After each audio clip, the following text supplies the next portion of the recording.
Assalamualaikum warahmatullahi wabarakatuh. Semangat pagi anak-anakku sekalian. Semoga kalian semua sehat selalu dan selalu ceria untuk terus belajar Al-Quran. Baik anak-anakku, saat ini kita akan belajar tentang surah Al-Lahab.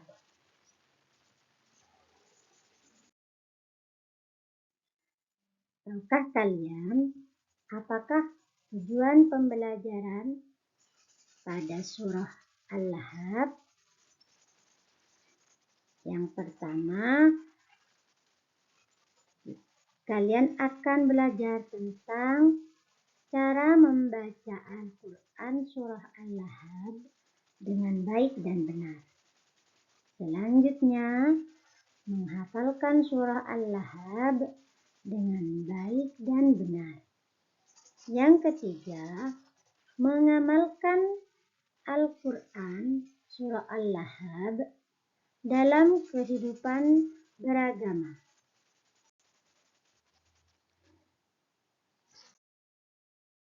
Selanjutnya, tahukah kalian apakah surah Al-Lahab? Surah Al-Lahab adalah salah satu surat yang mana menceritakan sifat tercela Abu Lahab. Tidak boleh kita contoh dalam kehidupan sehari-hari. Mari kita hafalkan surah Al-Lahab dan biasakan untuk berdoa kepada Allah agar terhindar dari kejahatan.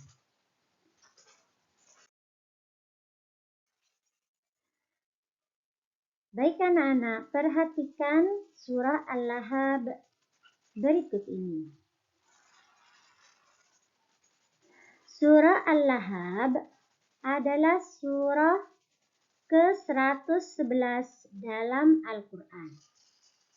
Berada di urutan 111 di dalam Al-Quran. Surah Al-Lahab terdiri dari 5 ayat. Surah Al-Lahab termasuk golongan surah Makkiyah. Kenapa? Karena surah Al-Lahab diturunkan di kota Mekah. Surah Al-Lahab, nama surahnya diambilkan dari ayat terakhir, ayat ketiga dari surah Al-Lahab. Surah Al-Lahab artinya gejolak api.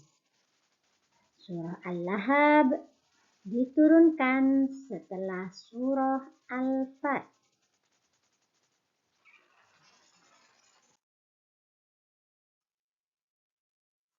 Berikut kita baca bersama surah Al-Lahab. Ibu guru membacakan, murid-murid menirukan. A'udzu billahi minasy syaithanir rajim. Bismillahirrahmanirrahim. Bersama-sama. Tabbat yada abi lahabi wa tabb. Bersama. Ma aghna anhu maluhu wa ma kasab. Bersama. Sayasla naran zata lahab. Bersama. Wamra'atuhu hammalatal hatab. Bersama. Fi jidha hablum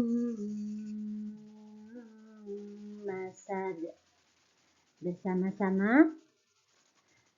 Nanti bisa ditirukan, dibaca sendiri-sendiri dari ayat 1 sampai 5. Kemudian diulang-ulang dari ayat pertama, diulang 5 kali, ayat kedua, diulang 5 kali, ayat ketiga, dan seterusnya diulang 5 kali untuk memudahkan dalam mengingat dan menghafal surah Al-Lahab.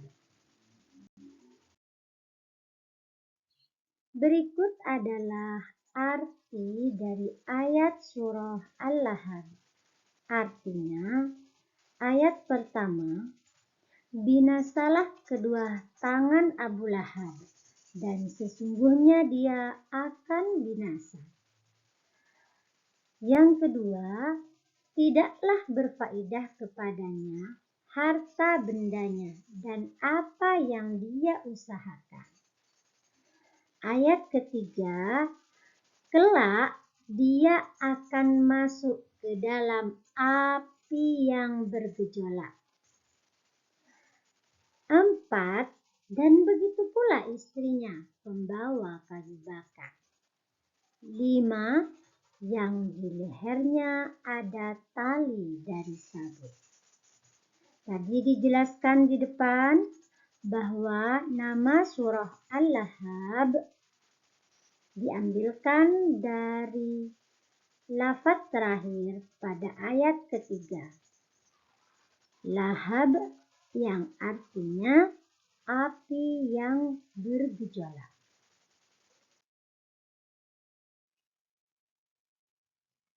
Selanjutnya anak-anak, apa yang terkandung dalam surah Al-Lahab?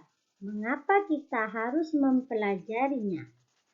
Yang pertama, kandungan surah Al-Lahab menceritakan tentang paman Nabi Muhammad Sallallahu Alaihi Wasallam yang bernama Abu Lahab. Siapa anak-anak? Abu Lahab. Abu Lahab selalu menentang dan mengganggu dakwah Nabi dalam menyebarkan agama Islam.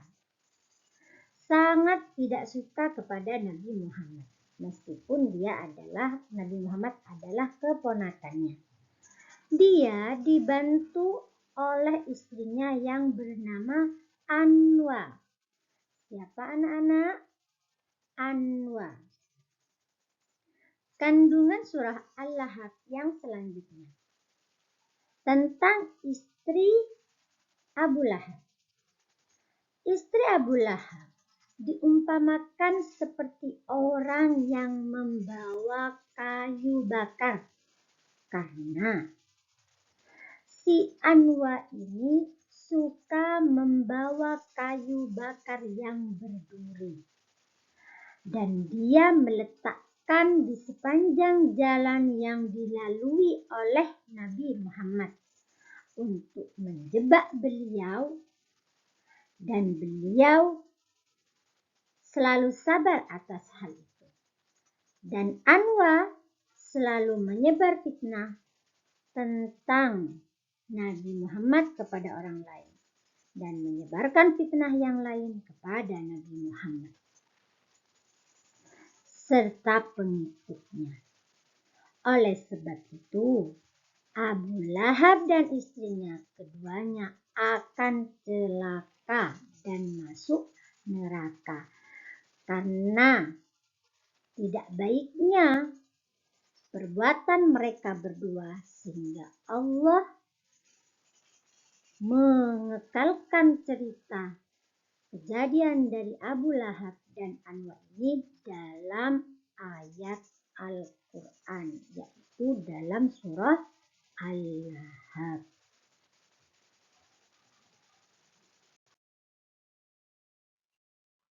Kita dianjurkan untuk menghafal surah Al-Lahab. Mengapa kita harus menghafal surah Al-Lahab? Ada yang tahu? Kita menghafalkan surah Al-Lahab Yang pertama, karena surah Al-Lahab termasuk surah-surah pendek yang dibaca saat sholat.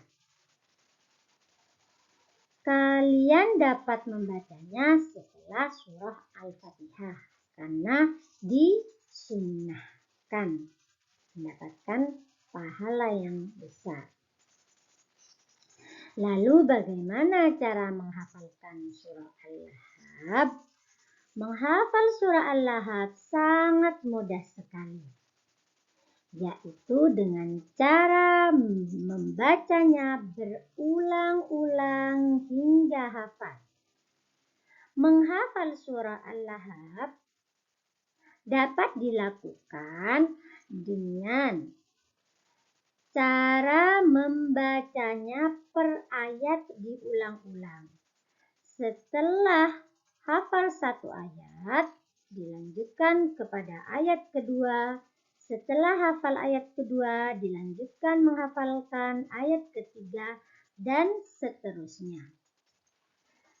Sesuai dengan gaya belajar anak-anakku bisa menghafalkan dengan cara membacanya sendiri atau dengan cara mendengarkan pelafalan dari orang lain.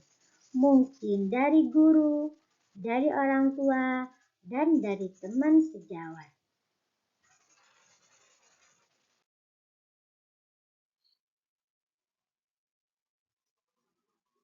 Nah, anak-anakku sekalian, pecinta Al-Quran, semoga Allah mudahkan kita semua untuk terus belajar membaca Al-Quran dan menghafalkannya, serta mengamalkan dalam kehidupan sehari-hari.